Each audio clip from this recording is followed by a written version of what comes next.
ICC kasi natuklasan natin October pa nung nakaraang taon, nandito na yung mga ICC investigador, abogado, interpreter, pero wala naman Senadora Amy Marcos, hindi pa muna isasara ang investigasyon patungkol sa illegal na pagdukot kay PRRD. Bago tayo magpatuloy, kung hindi ka pa nakasubscribe sa ating channel, mag-subscribe na para sa ating future update. Kamakailan lang ay naging usap-usapan sa social media ang mga ginawang investigasyon ni Senator Amy sa mga taong nasa likod ng pagdukot kay PRRD. Ngayon sa ginawang interview via Action Radio ay dito agad na tinanong si Senadora Amy Marcos patungkol sa naging konklusyon nito sa ginawang hearing ng Committee on Foreign Relations na hawak ni Senadora Amy Marcos. Dito nilinaw niya na hindi pa kumbinsido ang ibang senador kagaya ni Senador Robin Padilla, Bongo at Bato de la Rosa sa mga pahayag ng mga taong nagdala kay PRRD sa ICC. Dito agad niyang sinabi na itutuloy nila ang investigasyon pagkatapos ng eleksyon ngayong darating na Mayo 12. May mga testigo na umano na dapat nitong maipatawag sa Senado. Ang problema lang umano ay hindi pa pumipirma si Senate President Chis Escudero. Aniya hindi nila ito titigalan dahil Oktubre pa lamang ay nakapasok na pala ang ICC sa ating bansa. Pero hindi man lang ito nalaman ng senadora. Aniya gusto nitong malaman ang mga taong nagpapasok sa paliparan kung sino-sino ang nag-accommodate sa mga banyagang ito upang makapagkalap ng mga ebidensya dito sa ating bansa. Tikom raw ang bibig ng ibang nakasaksi rito, anila pinagbabawalan raw umano silang magsalita. Rason na gustong-gusto ni Senadora Amy Marcos na makapunta sana ang mga taong ito sa Senado upang mabigyan ng kaliwanagan ang mga mamamayan. Ngayon marami ang hihintay sa susunod na hearing ng Senadora. Siniguro naman nito na malalantad ang mga taong may kagagawan sa mga illegal na hakbang na ginawa sa former president ng ating bansa. Ay, ang sinasabi ko, hindi pa pwedeng isara. Kasi yung ibang senador, si Senator Bato, Senator Robin, Senator Alan, hindi pa sila kontento sa mga inalahad ng mga testigo at gusto pa nila marinig kung bakit nandito yung mga ICC kasi natuklasan natin October pa nung nakaraang taon, nandito na yung mga ICC investigador, abogado, interpreter, pero wala naman testigo. Ganon din yung eroplano, walang nagsasalita at pinagbabawalan kami na magsampina ng testigo. Wala naman pinipirmahan si Senate President. Kaya yun ang problema namin, di masara-sara. Pero ganun pa man, may findings na tayo na at least klarong-klaro na hindi ito biglaan na nagulat katulad ng sinabi nila nung March 11, kundi matagal ng plano. Kasi talagang very active na ito nung 2023 pa. At talagang full implementation na ito as of May last year. So sunod-sunod talaga yung mga action. Nakita natin na nag-umpisa doon sa pagpapalit ng konstitusyon, tapos yung PI ba, pagkatapos noon yung impeachment, confidential funds, pagkatapos noon yung ICC nga. Kaya mukhang may halong politika, may bahid ng political motivation at higit sa lahat, may maaring imbestigahan ng ating ombudsman, kasi may mga opisyal na umamin na sila ang nag-order nitong paglalabag sa batas ni Presidente Duterte.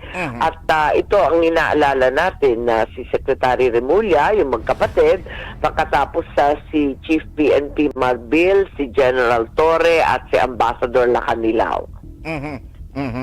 So, hopefully it will continue at alam po naman ninyo na taga Negros at saka taga Bacolod ay sumusunod po doon sa mga mga development. On the other hand, yes, Madam Senator. Yes, Art. Nagugulat nga ako Maraming sikat na abogado. Magagaling ang abogado sa Bacolod at mga Ilonggo din at talagang nakikinig. Nagugulat nga ako. Nakatutok talaga sila at alam nila yung detalye. Thank you very much for all the attention and concern. Yes. Ma'am, doon sa kabilang dako po, bilang taga-pangulo ng Senate Committee on Electoral Reforms, ano po ang masasabi ninyo sa sunod-sunod na trahedyang may kaugnayan sa eleksyon at ano-ano pong hakbang ang maaari nating isulong upang mapigilan itong lumalala na sitwasyon po? Yes, yes. Talagang abala kami dyan. Yung kapitbahay namin sa Ilocos, yung Cagayan, binaril yung mayor sa Rizal, sa Cagayan. At alam natin sa Abra, umigting pa rin ang kainitan. Higit sa lahat, of course, BARM. Ayan. Kaya napospone na nga yung BARM election hanggang sa Oktubre. At abalang-abala tayo dito. Kaya sinasabi ko nga sa COMELEC, dapat palawakin pa nila yung mga red alert at COMELEC zone. Kasi may mga lugar, katulad nga nung nangyari sa Cagayan, may history of electoral violence na or political violence. Nakailang ambush na ilang beses na. Kaya kahit walang bagong report, kinakailangan bigyan ng konting diin. Ikalawa, dapat yung COMELEC, sinasabihan ko nga, kung maaari, bilang chairman, makipag-coordinate na sila sa AFP at PNP at ang dami-dami patatin, illegal firearms, ang daming nagkalat na baril na hindi naman rehistrado at hindi natin alam kung sino-sino may-ari. Yan ang mahirap. Kaya kinakailangan talagang tutukan natin itong mga illegal firearms kasi nagkalat na lang. Pero yung naririnig pa natin, yung mga dating pulis, dating sniper ng AFP, nakakatakot yun. Walang ligtas talaga. Opo. Madam Senator, ang Bacolod City ay kilala sa industriya ng asukal at ang Negros Occidental po na siyang pangunahing pinagkukunan ng kabuhayan ng marami. Ano po ang mga hakbang programa na maaari ninyong isulong upang matulungan ang ating mga magtutubo po? Well, unang-una, maganda naman na yata ang importasyon ngayon na napipilitan tayo mag-import. Pero at least konti-konti lang at nata-timing naman na hindi naman sa panahon ng pag-aani, ibabagsak lahat. Nakokontrol na rin ang industrial consumption nung high fructose corn syrup, yung kalaban ng asukal. Kinakailangan talaga bawas-bawasan yan at nasisira yung negosyo ng asukal. Higit sa lahat, I think it's about time na i-modernize talaga ng SRA yung ating mga planta. Yung mga mills natin, kung ihahambing sa Thailand, sa iba't ibang lugar, talagang mababa ang production kasi antigo na masyadong maluluma na, pati yung mga sasakyan, mga antik na rin. Kaya tulungan natin. Yung SRA dati, hindi magastos-gastos, kaya yung budget nila noon, 2 billion, binawasan 500 million.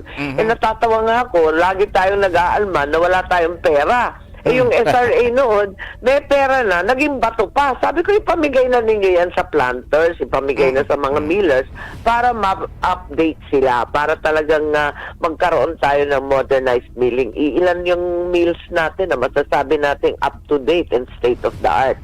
Para maganda yung production, sayang lang yung tinanim kung hindi napipiga yung asukal at pantubo.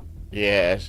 Madam Senator, with the last stretch of campaign, yung mensahe po ninyo para sa mga taga Bacolod City at sa mga taga Negros Occidental po. Nako, dagang salamat. Thank you. Damo nga salamat, Gid. At konting commercial. Katungod, bitin pa ako, padalagan kita liwat. Sulit Senador, 39 pesos only.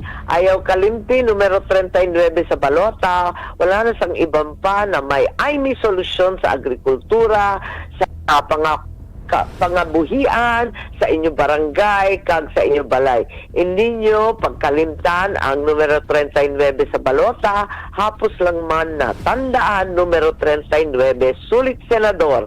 Madamo na salamat, Gid. Action Radio Bacolod. Thank you, Action Art. Nabuhay po kayo. Mayang aga. Thank you. Maayong aga.